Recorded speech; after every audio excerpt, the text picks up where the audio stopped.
Ecclesiastes 3. A time for everything. There is a season, there is a time appointed for everything, and a time for every delight and event or purpose under heaven.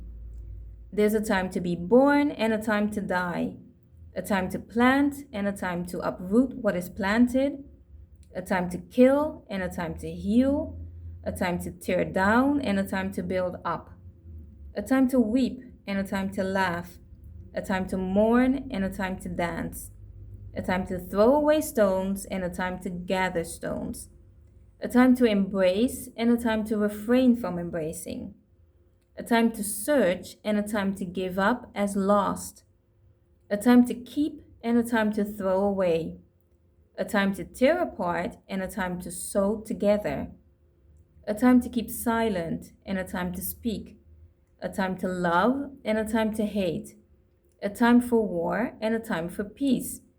What profit is there for the worker from that in which he labors? I have seen the task which God has given to the sons of man with which to occupy themselves. God set eternity in the heart of man. He has made everything beautiful and appropriate in its time. He has also planted eternity, a sense of divine purpose, in the human heart, a mysterious longing which nothing under the sun can satisfy except God. Yet man cannot find out, comprehend, grasp what God has done, his overall plan from the beginning to the end. I know that there is nothing better for them than to rejoice and to do good as long as they live, and also that every man should eat and drink and see and enjoy the good of all his labor. It is the gift of God. I know that whatever God does, it endures forever. Nothing can be added to it, nor can anything be taken from it. For God does it so that men will fear and worship him with awe-filled reverence, knowing that he is God. That which is has already been, and that which will be has already been. For God seeks what has passed by, so that history repeats itself.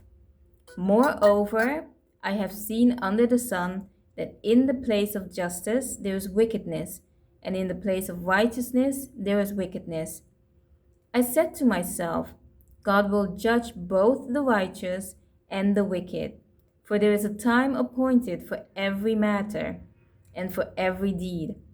I said to myself regarding the sons of man, God is surely testing them in order for them to see that by themselves, without God, they are only animals. For the earthly faith of the Son of Man and the faith of animals is the same. As one dies, so dies the other.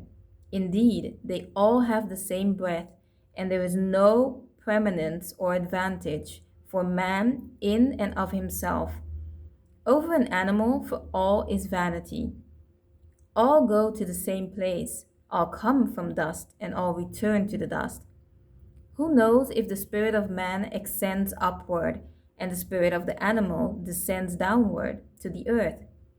So I have seen that there is nothing better than that a man should be happy in his own works and activities, for that is his portion, that is his share. For who will bring him back to see what will happen after he is gone? Thank you for joining me on my journey. May God bless you on your journey.